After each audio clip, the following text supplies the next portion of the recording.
rencana aku kalau beliau dapat istri itu tinggal, nggak mau apa ya pulang gitu. Bapak Ibu jamaah rahimakumullah, kalau dari umur saya ini adik. Kalau dari gelar saya juga bagian adik. Dari apalah saya abangnya?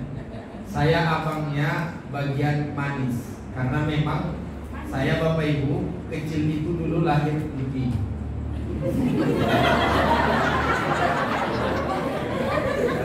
Aku sering sini kopi kain. Lahir aku kata mama yang paling mirip tengok kulitnya. Jadi dulu kata mamaku pas aku lahir putih. Habis itu karena mamaku petani, dia jalan ke sawah, kena matahari, sudah gosong. Semenjak itu permanen sampai hari ini. Bapak Ibu jamaah rahimakumullah, tadi beliau guru kita sudah menyampaikan ada 3 untuk meraih ridho Allah. Pertama tadi apa? Sholat. Yang kedua, bakti kepada orang tua. Yang ketiga, sholat. Baik. Apakah saya lanjutkan atau saya pindah tema? Atau suka-suka mulutku aja? Bapak Ibu jamaah rahimakumullah, kesempatan kali ini saya ingin menyampaikan apa yang ada di dalam kitab Maraqil Ubudiyah, ditulis oleh Syekh Umar An-Nawawi Al-Bantani, seorang ulama yang masyhur, meninggal pada abad ke-13 Hijriah. Beliau itu meninggal tahun 1314 Hijriah.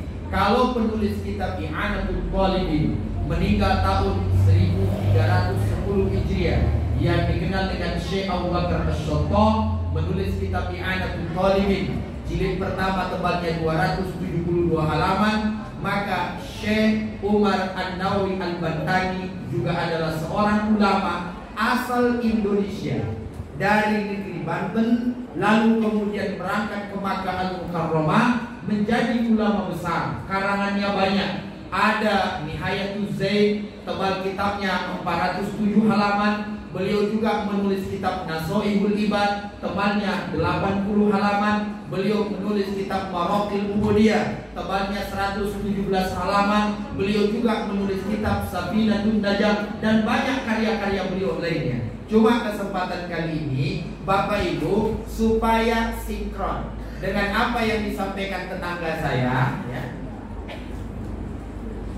Supaya sinkron apa yang disampaikan sama tetangga, disampaikan sama tetangga. Kami tetanggaan,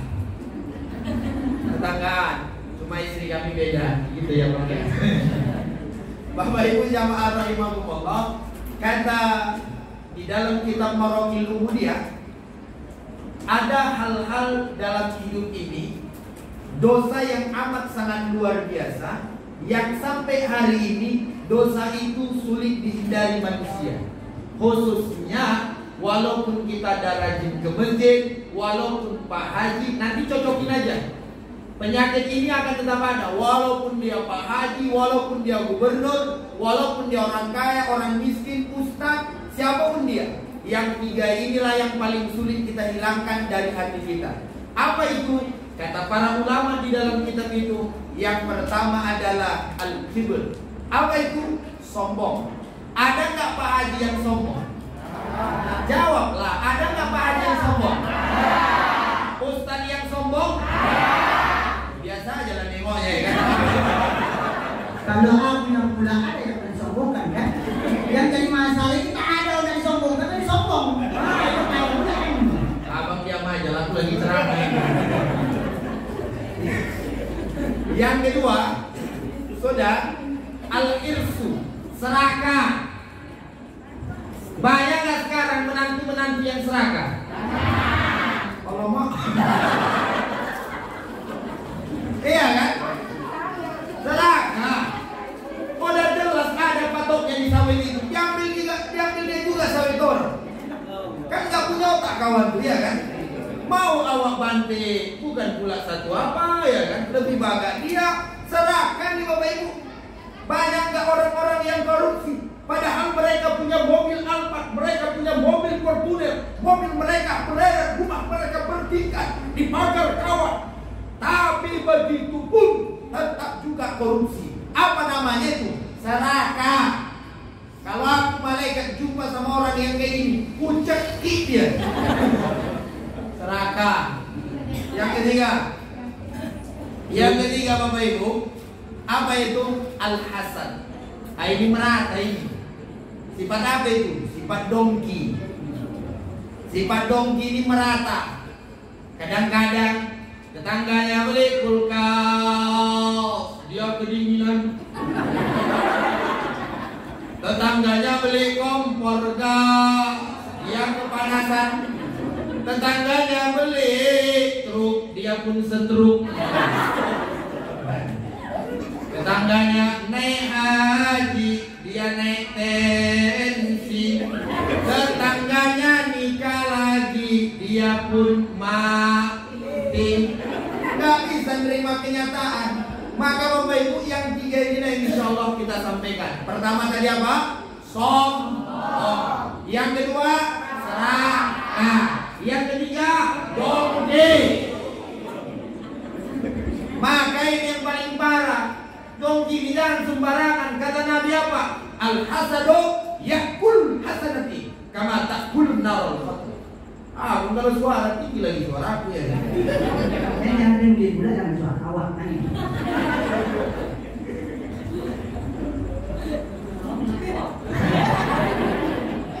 Mentang-mentang awak agak cantik sih. Jadi tinggi pula disamakan hasad kan. Bapak Ibu jamaah rahimakumullah. Sekarang menurut Bapak Ibu yang ceramah saya tuh beli. Bu, menurut Ibu dua gimana mau dengarkannya? Suka-suka. Dua atau satu? Sekarang menurut Bapak Ibu siapa dulu? Saya atau beliau lagi? Saya. Terima kasih atas pilihannya. Insya Allah saya perjuangkan kampung ini menjadi kampung yang aman. Insya Allah. Udah kayak pemilihan presiden aja antara Jokowi dengan Prabowo, ujung-ujungnya jadi menteri juga. Oh, orang di kampung udah setengah mati marah-marah antara kodok sama kadu. Ujung-ujungnya jadi menteri. Hasad. Dengki. Enggak juga sih cerita realita ini. Bapak Ibu jamaah rahimakumullah. Jadi yang pertama, yang paling bahaya dalam hidup kita, yang menjadikan kita tak akan masuk ke dalam surga, apa itu? Sifat sombong. Ustaz,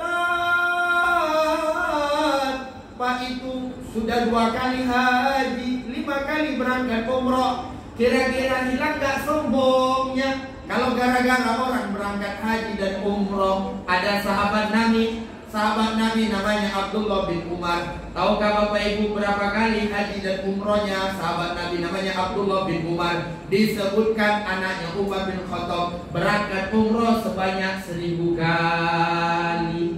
Ada di sini orang tanah tinggi berangkat umroh 1000 kali? Berangkat haji berulang-ulang kali. Tapi Masya Allah, beliau memang orangnya tawadu. Kita kadang-kadang ada orang pulangkan haji, pulang dari haji ada gelangnya, ada jumpa dengan kawan. Kadang-kadang berangkat ke rantau perapat, beli cincin yang baru, makan goreng pun udah begini aja.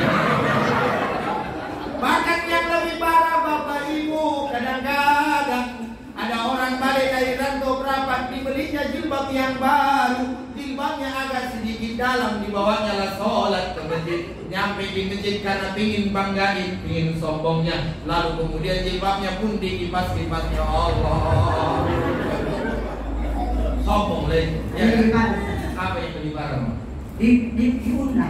Diundang aku pesta, gak dibikin nama Bu Haji dan Pak Haji, gak datang dia. Itu ada sombongnya. Oleh karena itu Bapak Ibu, sombong ini harus kita hilangkan. Betul nggak? Betul nggak? Ustaz, bagaimana cara menghilangkan sombong? Gak gampang kok. Kayak saya lah Bapak Ibu. Menurut Bapak Ibu, jadi artis kayak saya ini, apa nggak sombong bawaannya? Menurut Bapak Ibu, saya ini artis atau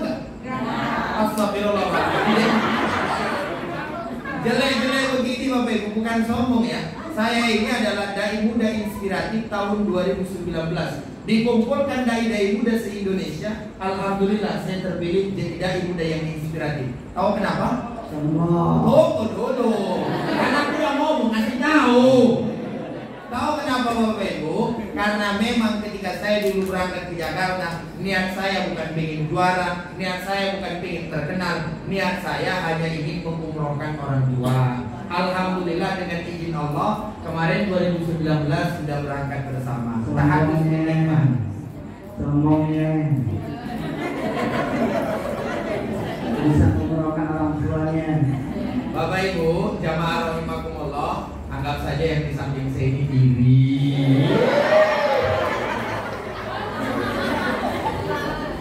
Saya lanjut boleh? Saya lanjut boleh? Baik Bapak Ibu jamaah rahimakumullah. Jadi sombong cara menghilangkannya bagaimana? Cara menghilangkan sombong Pak, ingat dari mana kita.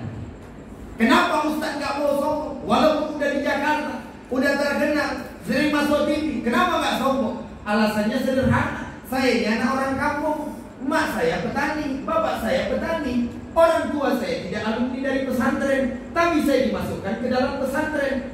Senantiasa kita ingat dari mana kita, maka insya Allah tak menghilangkan tidak membanggakan diri sendiri. Ini kadang-kadang orang Tanah Tinggi merantau ke Jakarta, balik ke Tanah Tinggi, gue. Apalah kata dia sama kita nyampe di sini. Gue itu udah tinggal di Jakarta itu, kepala tak kau lah. Jadi beliau ini orangnya tawadu, nggak sombong. Bapak Ibu jamaah rahimakumullah. Artinya, iya toh. Artinya, kalau ingat kita dari mana kita. Aku ini Ustaz, anak orang kampungnya aku. Merantau aku ke perantau perapat. Akhirnya dibukakan Allah pintu rezeki. Banyak rukoku, banyak mobilku. Balik aku ke Tanah Tinggi. Tetap jadi orang kampung yang menghargai orang lain. Itulah agar kita nggak sombong. Ustaz, merantau aku ke Medan. Tiba-tiba ada yang nawarin pekerjaan, gajiku besar, aku jadi orang kaya sekarang. Ketika balik ke Tanah Tinggi, tetap jadi orang kampung yang menganggap diri kita anak kecil yang dulu dibesarkan oleh orang tua. Agak tidak turun, agak tidak kelihatan aku ngomong gitu. Ada orang Sumatera bilang orang laburan ya. Masih paturi buta. Itu bentuk orang tidak sombong. Dan di antara contoh orang tidak sombong di depan ini beliau. Makanya saya bawa kemari karena beliau orang tawadhu. Beliau masya Allah juara.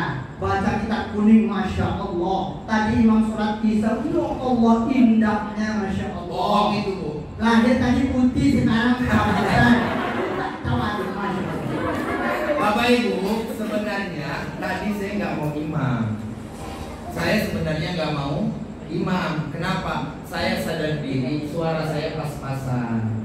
Yang bagus itu suaranya yang di sebelah saya. Allahu Akbar, Allahu Akbar. Kalau ibu bapak nggak percaya, saya mintakan kepada beliau, tolong dibacakan surah Al-Baqarah ayat 20. Hebat kali kau nyuruh. Aduh, ganti lah ya. Oke, baik, silakan. A'udzu billahi minasy syaithanir rajim. Bismillahirrahmanirrahim. Ara'aita alladhi yukadzibu bid-din. Fadzalika alladhi yad'ul yatim wa la yahuddu 'ala ta'amil miskin. Wailun lil musallin. Allah. Emang luar biasa. Jadi suara beliau Bapak Ibu emang luar biasa. Makanya dulu kita banyak belajar dengan ini. Bapak Ibu jamaah rahimakumullah. Jadi sombong, ingat dari mana kita. Yang paling dalam lagi Ustaz apa? Ingat dari mana kejadian kita. Semua kita diciptakan Allah dari setetes air yang hina, yang kalaupun ada 1 tong, 1 ember, nggak ada orang yang mau belinya. Betul nggak? Betul? Ngapain aku tahu gitu kali? Bapak Ibu jamaah rahimakumullah, artinya kan begitu ya. Orang kalau sadar dari mana dia diciptakan, dia nggak mau sombong. Makanya kata guru saya, kalau ada orang sombong, kalau ada orang pemarah, kalau ada orang membanggakan kekayaan orang tua, jabatannya, hartanya, kecantikannya, sebenarnya manusia diciptakan dari tanah. Ada tanah yang asli, ada tanah yang sengketa. Kalau ada orang sombong, itu dari tanah sengketa. Jelas? Jelas? Jelas? Nanti andai kata di masyarakat kelihatan ada mama-mama sombong, dalam hati ngomong tanah sengketa ini. Jelas enggak? Jelas enggak? Nanti kelihatan ada BKN yang sombong, ngomong apa? Kalau ada kepala desa yang sombong, ngomong apa? Kalau seandainya ada bupati yang sombong, ngomong apa? Andai kata ada gubernur yang sombong, ngomong apa? Kalau ada presiden yang sombong, ngomong apa? Bukan tanah sengketa, tanah yang dirampas namanya. Kata Bung Roma Irama, tidaklah kau tahu gimana kau dijadikan. Kau terbuat dari tetes air yang hina. Sombong menjauhkan dirimu dari surga. Beliau memang suka nyanyi. Kalau saya alhamdulillah sampai hari ini gak banyak hafal lagu. Satu-satunya lagu yang ku hafal itu ada sinetron ibu itu rajin nonton. Ada orang awalnya nggak kenalan, lalu kemudian jumpa, ya toh. Akhirnya mereka nikah. Setelah nikah, lalu kemudian suaminya selingkuh. Setelah selingkuh, dikelolotin sama istri mudanya. Setelah itu Bapak Ibu jalan di tepi jalan karena setel keserempet mobil, jatuh. Setelah jatuh masuk rumah sakit. Setelah masuk rumah sakit, jumpa istri yang lamanya, nangis-nangis, maaf-maafan. Setelah itu peluk-pelukan, minta maaf, diiringi dengan lagu Ku Menangis.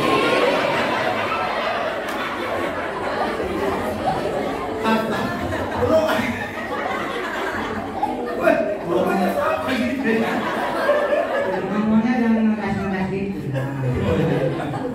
Bapak Ibu jamaah rahimakumullah, rupanya sama gitu ya. Bapak Ibu jamaah rahimakumullah, itu aja nih. Jadi sombong ya Bapak Ibu. Ingat yang pertama, kita orang mana, betul ya? Yang kedua, ingat kita dibuat dari apa? Gak ada hak kita untuk sombong. Yang kedua, yang ketiga, agar kita nggak sombong Bapak Ibu, kita sadar dan ingatlah bahwa di atas gunung masih ada langit. Di atas orang jelek masih ada yang jelek. Iya betul. Sabar. Di atas yang hitam masih ada yang hitam. Sabar ya. Aku lama-lama makin baik kali berasanya. Bapak Ibu jamaah rahimakumullah. Artinya di atas gunung masih ada langit. Di atas langit masih ada langit. Di atasnya lagi masih ada langit. Oleh karena itu, orang yang semakin sombong kata guru saya sama kayak orang yang naik ke puncak gunung yang paling tinggi. Orang nengoknya dari bawah kecil. Betul kan? Saya ulang sekali lagi. Orang kalau merasa sombong kata guru saya sama kayak orang yang naik ke atas puncak gunung yang tinggi. Kita nengoknya dari bawah kecil. Aku loh yang paling kaya di sini, kecil. Aku loh yang paling cantik di sini, kecil. Aku loh ketua BKM yang paling manis. Bukan BKM ini. Ibu-ibu tengoklah kan, mau orang yang BKM kita. Bapak Ibu jamaah rahimakumullah, itulah pentingnya kita harus sadar Untuk menghilangkan kesombongan, kita ingat saja, Ustadz pintar, ada yang lebih pintar lagi. Ustadz ini kayaknya mantap, ada yang lebih mantap lagi. Yang itu mantap, ada yang lebih mantap lagi. Bapak Ibu jamaah rahimakumullah, kalau sadarlah kita, di atas RT masih ada RW, di atas RW masih ada dusun, di atas dusun masih ada kepala desa, di atas kepala desa masih ada lurah, di atas lurah masih ada camat, di atas camat masih ada bupati, di atas bupati masih ada gubernur, di atas gubernur masih ada menteri, di atas menteri masih ada presiden, di atas presiden masih ada Allah Subhanahu. Kalau sadar orang bahwa ada Allah yang tidak layak kita duakan, tidak layak kita sombong di hadapannya, maka Bapak Ibu kita sadar diri bahwa Allah berikan kita semuanya titipan.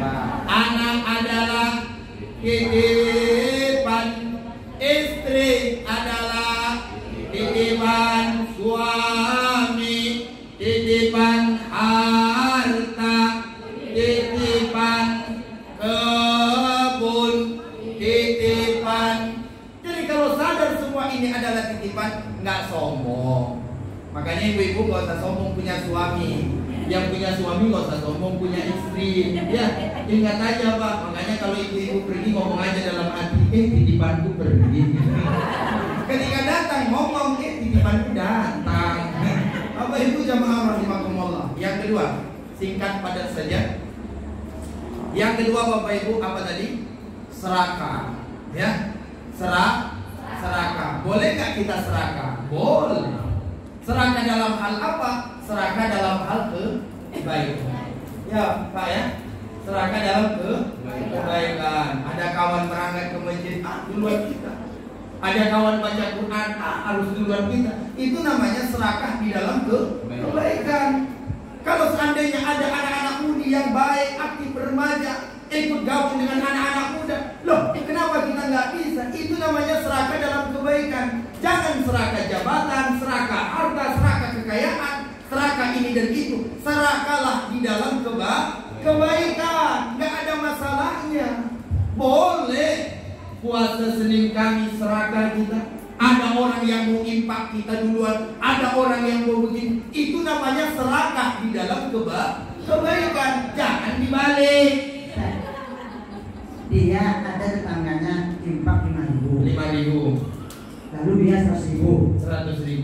Bagus ya serakahnya. Serakah dalam kebaikan. Bagus. Lalu kawannya 100.000. Kawannya 100. Wah 1 juta. Harus 1 juta. Bagus ya. Bagus. Kawannya 1 juta. Contoh yang lain. Contoh yang lain. Jadi istrinya jelek. Sedekahinnya. Dicarinya istri yang bagus. Gimana? Ini istrinya jelek. Gak cocok aja dia. Aku gantilah yang lebih bagus. Gimana? Serakah. Betul nggak Bu? Ibu tahu nggak? Saya belum nyampein ya sesuatu dalam kitab Zaujatul Rasul. Ini ilmu pengetahuan untuk bapak-bapak dan ibu-ibu. Cuma di sini saya sampaikan, dengarkan baik-baik. Saya ulang sekali lagi, banyak saya tablik kabar. Cuma di sini saya sampaikan, dengarkan baik-baik. Bahwa dalam kitab itu dikatakan syarat boleh punya istri 2 Pak. Istri yang kedua harus 2 kali lipat dari usia istri yang pertama. Jadi kalau ibu sekarang usianya 50 tahun, bapak boleh nikah lagi dengan istri yang usianya 100 tahun. Dengarkan baik-baik. Ibu bapak, dengarkan baik-baik. Hasil survei mengatakan bahwa kenapa ibu-ibu nggak mau dipoligami, nggak mau dimadu, karena rata-rata istri yang kedua lebih muda, betul? Lebih cantik, betul nggak? Betul nggak? Sekarang saya tanya ibu-ibu, bapak nikah lagi, ibu usianya 60, bapak nikah dengan perempuan usia 120 tahun, cemburu nggak? Saya yakin nggak bakalan cemburu. Kenapa nggak cemburu? Karena saya yakin ibu tahu 2 hari lagi nenek itu mati. Serakah. Yang terakhir nih, kajian kita malam hari ini yang terakhir. Yang terakhir Bapak Ibu, jangan dengki. Hilangkan dengki dari hati. Caranya gimana Ustaz?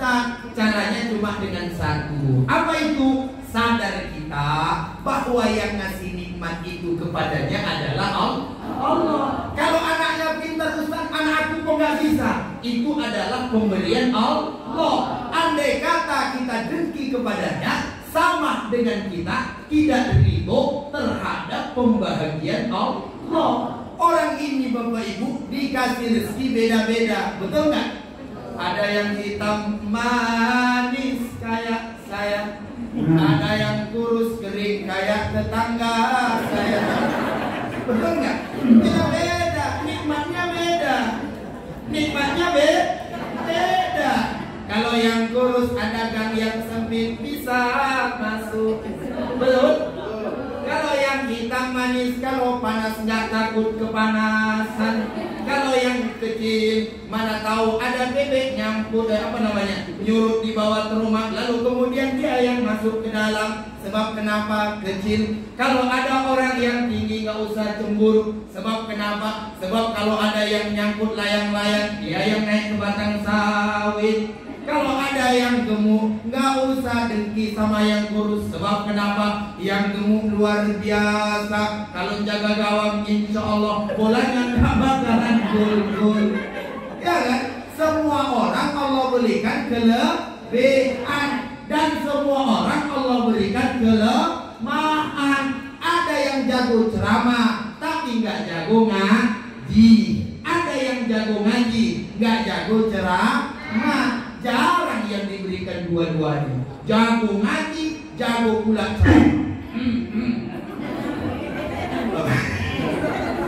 Bapak Ibu jamaah rahimakumullah, kan beda-beda, betul ya? Sama dengan abang yang berdua ini. Tengok badannya sama-sama gemuk, ya kan? Badannya, dan mohon maaf kepada bapak-bapak yang badannya gemuk, perlu saya sampaikan. Ciri-ciri suami yang bahagia adalah dia setelah menikah badannya semakin besar. Dan ciri-ciri istri yang sengsara adalah setelah menikah makin langsing. Jangan kurus, langsing. Bapak Ibu jamaah rahimakumullah. Jadi kalau di samping saya ini menurut Bapak Ibu bahagia nggak? Hah? Bahagia nggak? Ampun ragu juga ya. Betul juga yang disampaikan. Baliklah aku tahun 2009. Kuncingan kami Ustaz kan ini. Tahu kuncingan?